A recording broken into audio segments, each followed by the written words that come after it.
जय माता दी। गुप्त नवरात्रि की आप सभी को बहुत बहुत शुभकामनाएं। आज आषाढ़ गुप्त नवरात्रि का 10वां दिन है और आज नवरात्रि व्रतों का समापन भी है।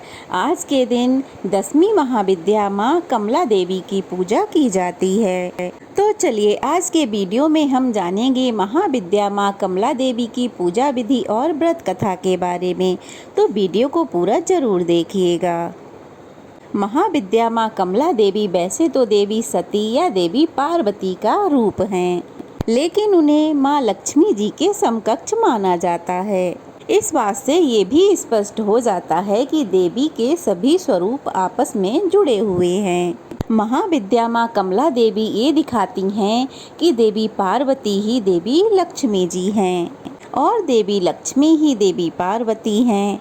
अब आप जानेंगे महाविद्या माँ कमला के उस रूप के बारे में जिस कारण उनकी उत्पत्ति हुई और वे कमला माता कहलाईं। इसके पीछे भगवान शिव और देवी सती की कथा जुड़ी हुई है, जिसके बारे में शायद आपने सुन भी रखा हो, लेकिन हाँ, आपने माता सती के आत्मदाह के बारे में तो जरूर सुना होगा। लेकिन आत्मदाह से पहले क्या हुआ था, तो चलिए पहले इस बारे में जानते हैं। महाविद्या माँ कमला की कथा के अनुसार एक बार देवी सती के पिता ने बहुत बड़े यज्ञ का आयोजन करवाया था। अब क्योंकि राजा दक्ष भगवान शिव से द्वेष भावना रखते थे और अपनी पुत्री सती के द्वारा उनके साथ विवाह किए जाने के कारण उनसे क्रुद्ध थे, इसलिए उन्होंने उन दोनों को ही इस यज्ञ में नहीं बुलाया। भगवान शिव इस बात को जानते थे, लेकिन माता सती इस बात को नहीं जानती थीं। यज्ञ से पहले जब आकाश मार्ग से माता सती ने सभी देवी देवताओं और ऋषि मुनियों को उस ओर जाते देखा, तब उन्होंने अपने पति से इसका कारण पूछा। तब भगवान शिव ने उन्हें सब सत्य बता दिया और निमंत्रण ना मिलने की बात कही। तब माता सती ने भोलेनाथ से कहा, हे प्रभु, एक पुत्री को अपने पिता के घर यज्ञ में जाने के लिए निमंत्रण की तो आवश्यकता ही नहीं। माता सती अकेले ही यज्ञ में जाना चाहती थीं, इसलिए उन्होंने अपने पति शिव जी से अनुमति मांगी, किंतु उन्होंने मना कर दिया।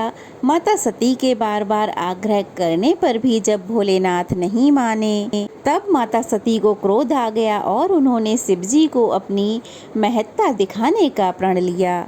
तब माता सती ने भगवान शिव को अपने 10 रूपों के दर्शन दिए, जिनमें से अंतिम कमला माता थीं। माता रानी के यही 10 रूप 10 महाविद्या कहलाए।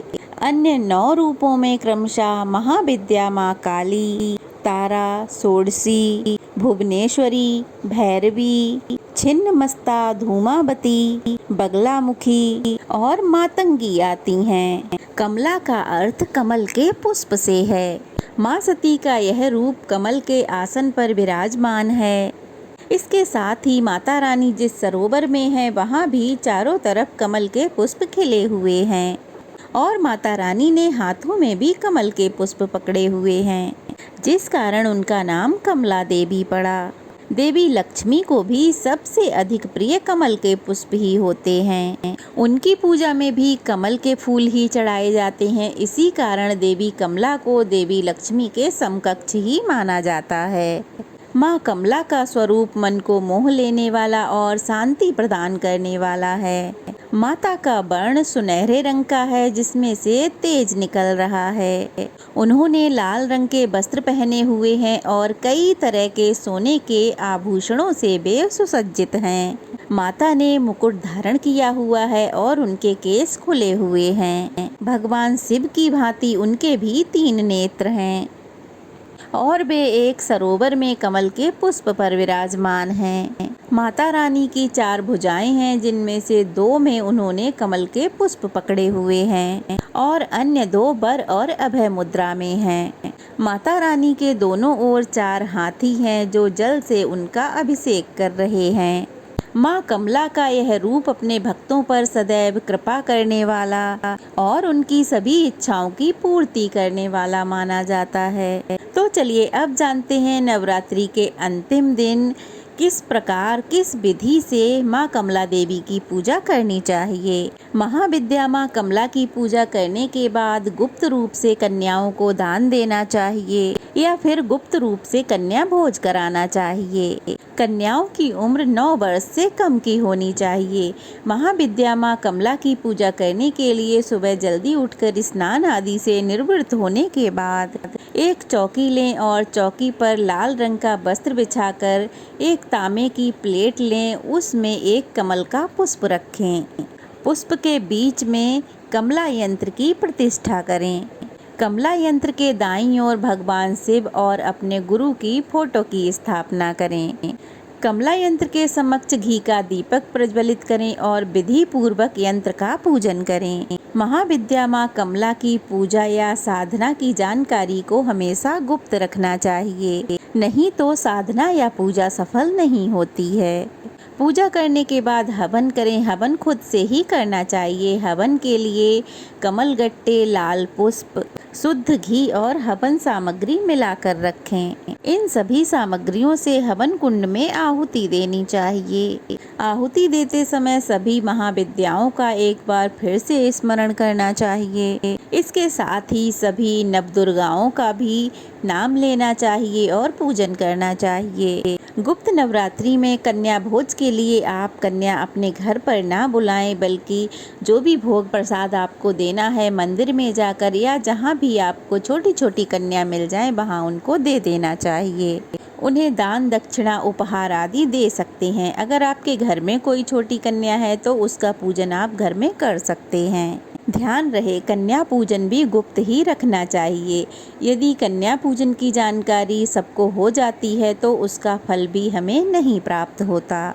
उसके बाद पारण करना है। पारण करने के लिए आपने जो भी भोग प्रसाद, हलवा, पूरी, चना महाविद्याओं के भोग के लिए बनाया है उसी से अपने व्रत का पारण करना चाहिए। कलश विसर्जन या फिर जो भी पूजन सामग्री है उसका विसर्जन आपको अगले दिन सुबह सुबह कर देना चाहिए। और जिनके यहाँ ऐसी परंपरा नहीं है तो वो 10वीं तिथि को ही शाम के समय सूर्यास्त से पहले पहले विसर्जन कर सकते हैं। हालांकि 10 दिन सुबह और शाम 10 महाविद्याओं की पूजा करने के बाद ही कलश विसर्जन करना शुभ माना जाता है।